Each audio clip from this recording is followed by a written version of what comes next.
से मेरा सवाल है, के श्रीनाथ रेड्डी, डॉक्टर के श्रीनाथ रेड्डी ने आज एक अखबार को लिखा है कि जो कोविशील्ड की 2 डोज के बीच में जो गैप है उसको कम करना चाहिए, क्योंकि ब्रिटेन ने भी कम किया है और भारत ने उसको बढ़ा दिया है, 12 से 16 हफ्ते कर दिया। तो इसके पीछे साइंटिफिक आधार क्या है, क्या रिएक्शन है? उनका जो सुझाव आया है उसको उन्होंने जो रिसेंट डेटा आया है म्यूटेंट के परिप्रेक्ष्य में बाहर की स्टडीज़ को उन्होंने कोट किया है, 2-3 स्टडीज़ को, अच्छी स्टडीज़ को उन्होंने कोट किया है। उसके बेस पे उनका सुझाव ये है कि इसको फिर हम दोबारा 8 हफ्ते पे वापस जाएं। इसको भी मैं यही जवाब दूंगा कि let it be examined bye RNTE, एक प्रोसेस है। अब यूके ने भी जब करा होगा तो सोच के किया, डेटा देखा, उनकी किसी कमेटी ने देखा, उनके साइंटिस्ट ने देखा, एक फैसला लिया। पहले वो दूसरी तरफ थे, 12 हफ्ते तक दे रहे थे, हम उस टाइम पे समझते थे कि ये सेफ नहीं है।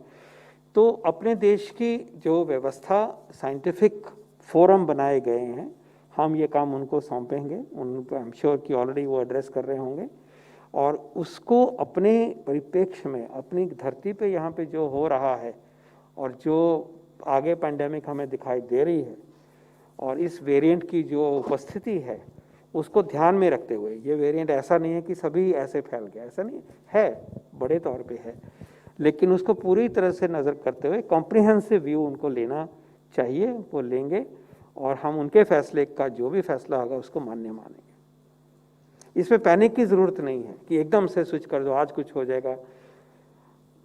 All these decisions must be taken carefully. आप सोचिए कि अगर छोटी ड्यूरेशन हो जाती हो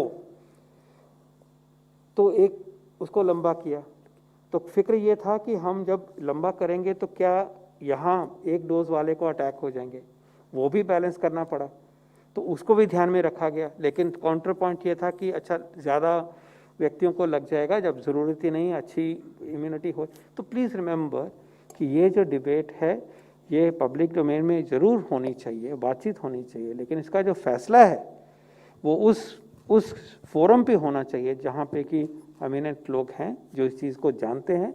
और हमारी एंटैगी में तो मोर देन 2 और 3 पीपल ऐसे हैं जो WHO की स्टेज में भी बैठते रहे हैं, उनका एमिनेंस बहुत ज़्यादा है, ग्लोबली वो रिकग्नाइज होते हैं। और इस एंटैगी ने जो यूनिवर्सल इम्यूनाइजेशन प्रोग्राम है और ग्लोबल इम्यूनाइजेशन प्रोग्राम है, इसको स्टैंडर्ड की तरह माना जाता है बाकी कंपैरिजन में बाकी देशों के लिए।